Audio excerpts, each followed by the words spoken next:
Kalau tuan-puan bercita-cita nak simpan RM10,000 pertama dalam hidup, tapi tahun demi tahun jumlah tu kekal menjadi angan-angan.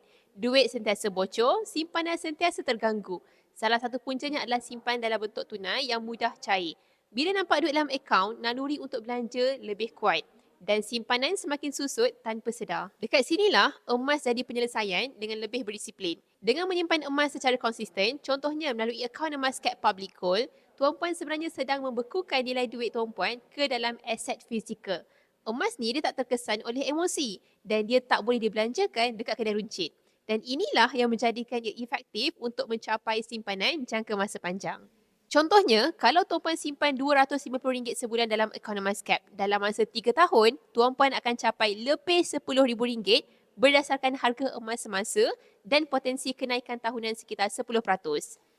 Bezanya, simpanan tu tak bocor dan tuan-puan sedang membina aset sebenar yang boleh dicairkan bila perlu. Bukan angka semata-mata.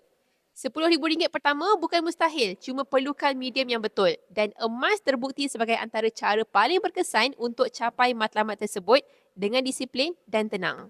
Jadi bagi tuan-puan yang berminat untuk mulakan simpanan emas bersama Public Gold, tuan-puan boleh terus isi borang sign up ataupun PM saya untuk saya bimbing tuan-puan dalam langkah dan cara simpanan emas yang terbaik. Teruskan follow saya untuk dapatkan ilmu mengenai emas dan keuangan.